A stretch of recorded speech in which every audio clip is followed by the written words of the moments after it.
और इंदौर में गंदे पानी से मौत को लेकर छत्तीसगढ़ में भी अलर्ट है। अलर्ट विभाग के अधिकारियों को निर्देश दिए गए हैं। डीसीएम अरुण साव ने निर्देश दिए हैं। व्यवस्थाओं का रिव्यू करने का निर्देश अधिकारियों अफसरों को दिया गया है। शहरों और ग्रामीण क्षेत्रों में पानी की स्थिति के रिव्यू करने के निर्देश हैं। बता दें आपको, इंदौर में भागीरथपुरा में हुए दूषित पानी के बाद हादसे के बाद अब छत्तीसगढ़ में भी प्रशासन अलर्ट हो गया है। रिव्यू करने के निर्देश दिए हैं। सभी जगह शहरी और ग्रामीण क्षेत्रों में जो पानी सप्लाई हो रहा है उसके रिव्यू करने के आदेश दिए गए हैं ताकि कहीं भी गंदा पानी ना पहुंचे और फिर वो हादसे का सबब ना बन जाए। और इसी के मद्देनजर अब छत्तीसगढ़ में भी व्यवस्थाओं को दुरुस्त करने की तैयारी। केवल शहरों में वरन ग्रामीण क्षेत्रों में भी लोगों को पेयजल शुद्ध मिले, इसके लिए हमारे दोनों विभाग सचेत हैं और भी आवश्यक सतर्कता बरतने के निर्देश दोनों विभाग के उच्च अधिकारियों को दिया है कि एक बार सारी व्यवस्थाओं का रिव्यू कर ले। पानी जीवन के लिए महत्वपूर्ण चीज है और सभी को रोज पानी की जरूरत होती है और इसलिए पानी में किसी तरह का कोई दिक्कत ना हो, ये सुनिश्चित करने के लिए दोनों विभागों को निर्देशित किया है। मध्य प्रदेश के इंदौर में दूषित पानी पीने से कई लोगों की जान चली गई है। उस घटना को मद्देनजर रखते हुए छत्तीसगढ़ में अलर्ट जारी किया गया है। डिप्टी सीएम अरुण साव ने अपने विभाग के 2 विभागों के सभी आला अधिकारियों को निर्देश दिए हैं कि सभी व्यवस्थाओं को रिव्यू करें। साथ ही साथ विभाग को यह भी निर्देश दिया है कि किसी तरह की लापरवाही ना बरती जाए और कि कोई भी जो दूषित जल है या पानी है वो आम घरों तक ना पहुंच पाए। डिप्टी सीएम अरुण साव ने ये निर्देश दे दिए हैं और उसके बाद अब आला अधिकारी उन व्यवस्थाओं को रिव्यू करने में, दुरुस्त करने में लगे हुए हैं। और अजय साहू कांग्रेस प्रवक्ता हमारे साथ जुड़े हैं इस पर। अजय जी, पानी इंदौर से अगर सीख ले रहे हैं, शासन प्रशासन निगम सीख ले रहा तो ये बेहतर है। हालांकि समय रहते, बल्कि ऐसा नहीं कि कहीं हादसा हो जाए तब आपको सीख लेनी चाहिए, समय रहते ही रिव्यू होते रहना चाहिए। अजय साहू जी, देखिए, मेरा तो ये मानना है कि जनता अगर लोकतांत्रिक तरीके से किसी सरकार को चुनती है तो उस सरकार का दायित्व होता है कि जनता को शुद्ध जल की व्यवस्था हो, स्वास्थ्य सुविधाएं हो, बच्चों की पढ़ाई के लिए अच्छी स्कूल की व्यवस्था हो। इसके लिए समय समय पर रिव्यू तो होना चाहिए, लेकिन ऐसे निर्देश देने की आवश्यकता क्यों पड़ती है? ये कोई ऐसी घटना अगर इंदौर में घट गई, उसके बाद आप निर्देशित कर रहे हो, इसका मतलब ये है कि आपका अपने अधिकारियों कंट्रोल नहीं है। ये दिखाता है कि अधिकारी जो है वो सुस्त तरीके से चल रहे हैं, तब ही आपको इस तरीके की आदेश जारी करने की जरूरत पड़ रही है।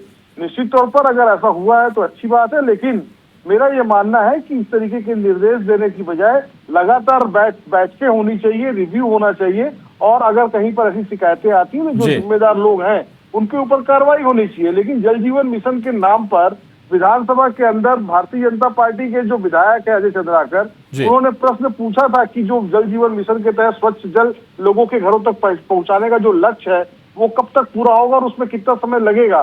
तो अरुण साहू जी ने विधानसभा के अंदर जो जवाब दिया वो ये था कि जहां पर पानी की टंकियां बनी है वहां पर पाइपलाइन नहीं बिछी हुई है और जहां पर पाइपलाइन बिछी है वहां पर पानी की टंकी नहीं बन पाई है। तो इन दोनों काम जब तक एक साथ पूरे नहीं होंगे हम लोगों के घरों तक शुद्ध जल पहुंचाने में असमर्थ है, हमें समय चाहिए।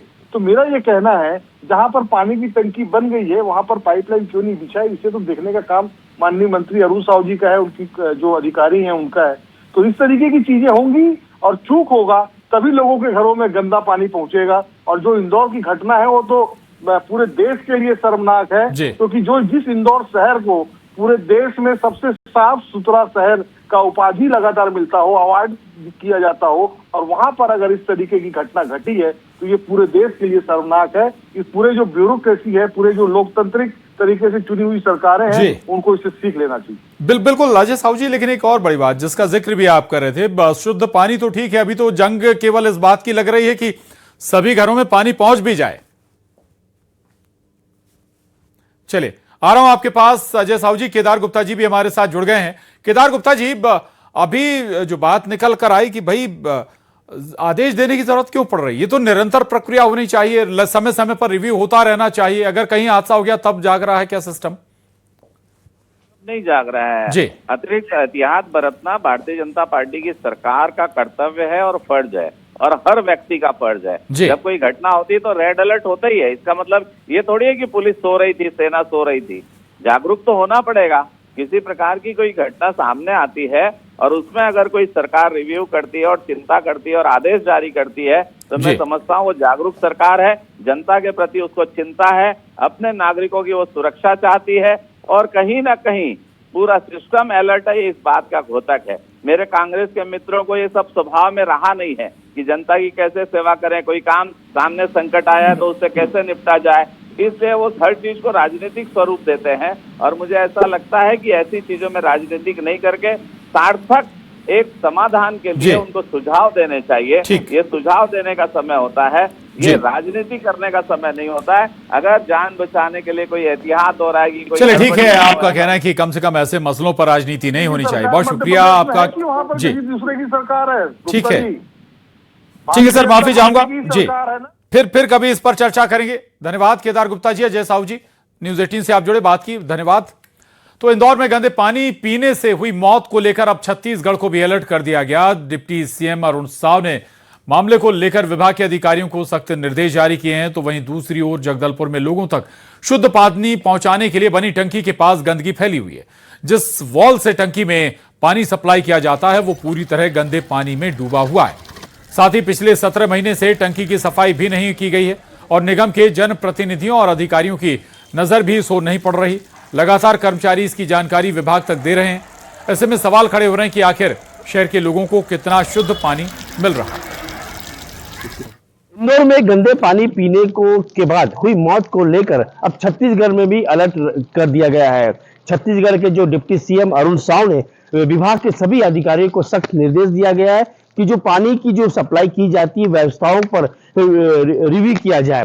साथ ही शहरी और ग्रामीण इलाकों में जो सप्लाई होती है उस पर खास निगरानी रखी जाए। लेकिन सबसे बड़ी बात है, मैं जगदलपुर में मौजूद हूँ, जगदलपुर का कुछ आपको नजारा दिखाना चाहता हूँ। जो यहाँ से सप्लाई की जाती है पानी की, वो किस कदर की जाती है। देख सकते हैं ये 10 लाख लीटर का टंकी है और यहाँ पर पानी जो सप्लाई होती है उसके बाद ये पूरे आसपास जो वार्ड है वहां पर सप्लाई की जाती है। लेकिन सबसे बड़ी बात है यहाँ पर जो यहाँ की स्थिति है, देख सकते हैं जो यहाँ से पानी टंकी में चढ़ता है उसकी स्थिति देख सकते हैं आप। ये पूरी तरह से गंदे का है, छोटी छोटी मछली है और जो नीचे जो वाल्व है इसके माध्यम से ही ये टंकी में पानी चढ़ता है। इसके बाद ये दूसरा वाल्व दिखाता हूं, ये भी पूरी तरह से गंदे पानी में डूबा हुआ है। अब यहाँ से इस वाल्व को खोला जाता है और उस वाल्व के जरिए ऊपर टंकी में चढ़ाया जाता है। इसके अलावा देख सकते हैं इस पूरे परिसर में जहां जहां वाल्व लगा हुआ है ये पूरे गंदे तरीके से डूब चुका है और वहां पर पूरी तरह से गंदगी पसरी पड़ी है। और सबसे बड़ी बात है जो टंकी की सफाई होनी चाहिए, ये साल देख सकते हैं बकायदा लिखा हुआ टंकी की सफाई दिनांक 22 फरवरी 2024 को हुई थी। उसके बाद 21 जुलाई 2024 को हुई।